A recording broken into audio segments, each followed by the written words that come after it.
I started the introduction with previous guests as well in terms of dreaming. I'm so interested in that subject.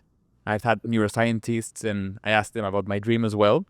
And it's always interesting to hear different perspectives on them because I myself, I've kept a dream journal as much as I can every day or weekly, at least just write one dream. And I've noticed that every time I write something, I realize that on the outer sphere, like in reality, the cues of the dream start appearing more. Like some themes start reappearing, and at the same time, the dreams themselves become more vivid. So there's this feedback loop in the sense that I am resting, I am dreaming, but at the same time, there's the unconscious itself is speaking to me. And so, what's the best approach in terms of engaging with dreams? You say that it's a feedback loop, and you say that nature never skips on using energy. And so, as modern life keeps getting more complicated, how can we tap into the power of our dreams, into our own journey into the sense of self? Well, that's an important dream, and there are several things to think about there. First of all, I've often said to individuals who've had a dream that perhaps reaches out and sort of grabs them, I will say, did you make that dream up? And of course, they'll be a little offended, as if I'd accused them of plagiarism. Or did I plant it in your brain? Of course not. Of course not. So where could that have come from? And the answer, we don't know, but it opens the door to the possibility that there's some other cluster of energy there that seems knowing in a way that exceeds that of consciousness, and which is, again, trying to communicate with us and inviting a conversation. So that's the first step, and that's being humble enough to take it seriously.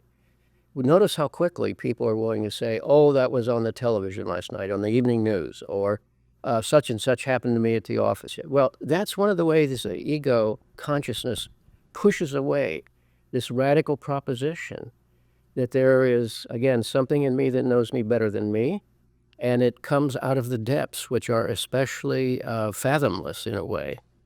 Now, the dreams are products of nature, and nature is not particularly interested in making us comfortable, but it is seeking its own expression in the world. That's why I said before, I think the human psyche has two intentions. One is self-healing, but secondly is expressing its own nature in the world through us. Now, if we thwart that, or the environmental conditions block that in some way, it's going to produce a collision inside of us, and that'll reach the surface as symptoms. For example, depression. I had the lovely experience at midlife of having very serious depression.